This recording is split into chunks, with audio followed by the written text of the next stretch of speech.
Oke, memasuki materi yang pertama yaitu perbedaan karakteristik dan regulasi PMDN dan PMA di Indonesia. Penanaman modal merupakan aktivitas yang sangat menentukan arah pembangunan ekonomi suatu negara. Penanaman modal dibedakan menjadi dua, yaitu penanaman modal dalam negeri dan penanaman modal asing, yaitu PMA.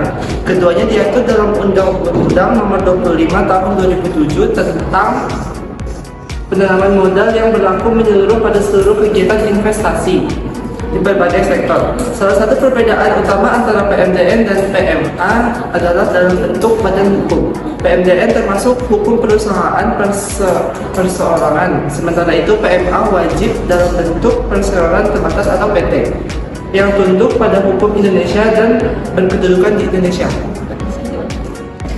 Penanaman modal asing atau PMA memiliki kewajiban tambahan yang tidak dimiliki oleh penanaman modal dalam negeri atau PMDN, antara lain yang pertama, ahli teknologi, terutama jika beroperasi di sektor strategis.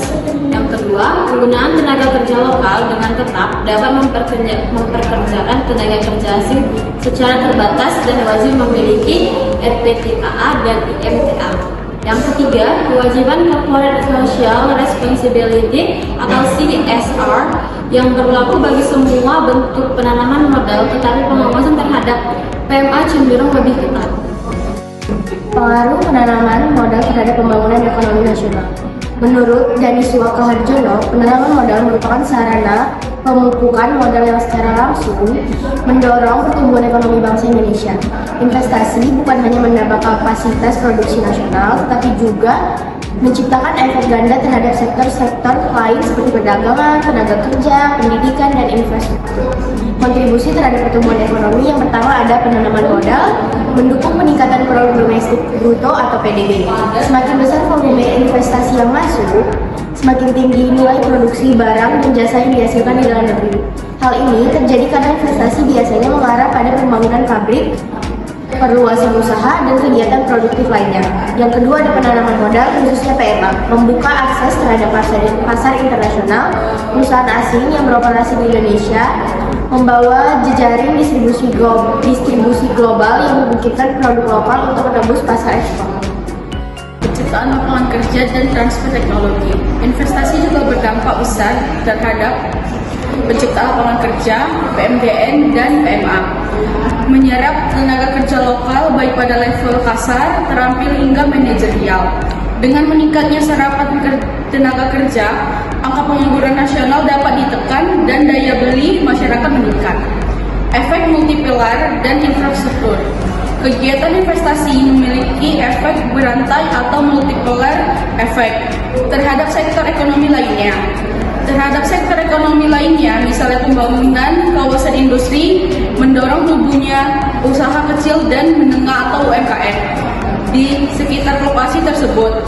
Penanaman modal juga mempercepat pembangunan infrastruktur baik yang dibiayai oleh negara maupun pihak swasta, seperti jalan, pelabuhan, dan energi. Peran strategis pemerintahan dalam mewujudkan iklim investasi yang kondusif. 1. Penyederhanaan regulasi dan perizinan. Salah satu langkah strategis yang dilakukan pemerintah adalah melalui penyederhanaan tata cara perizinan.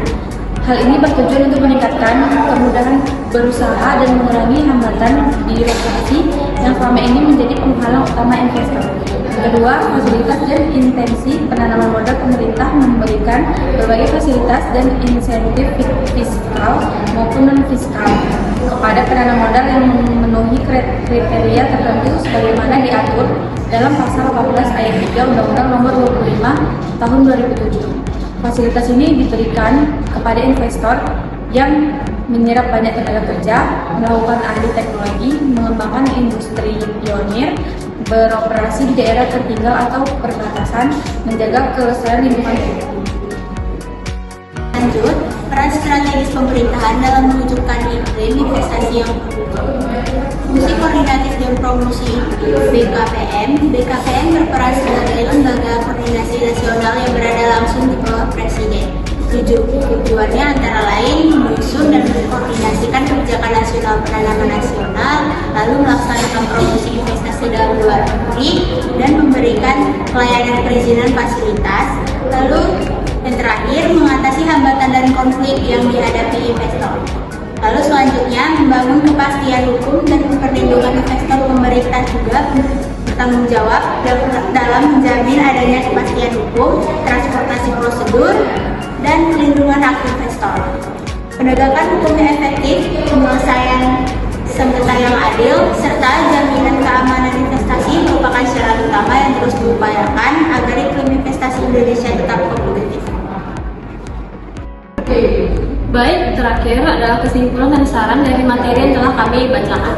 Yang pertama adalah kesimpulan. Penanaman modal dalam negeri atau PMDN dan penanaman modal asing atau PMA memiliki karakteristik yang berbeda. Penanaman modal berperan penting dalam pembangunan ekonomi nasional. PMDN dan PMA memberikan kontribusi nyata melalui peningkatan PDB, penciptaan lapangan kerja, ahli teknologi, peningkatan ekspor, serta mengembangkan infrastruktur.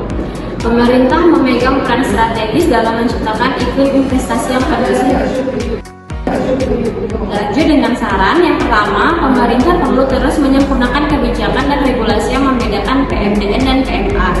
Yang kedua, optimalisasi dampak positif penanaman modal perlu dilakukan melalui pengawasan terhadap pemanfaatan teknologi, pembinaan tenaga kerja lokal, dan keberpihakan terhadap sektor-sektor produktif yang berorientasi pada pertumbuhan inklusif. Yang ketiga, peningkatan kualitas pelayanan investasi dan promosi oleh pemerintah, baik di tingkat pusat maupun daerah, harus menjadi prioritas. Sekian presentasi dari kami, terima kasih.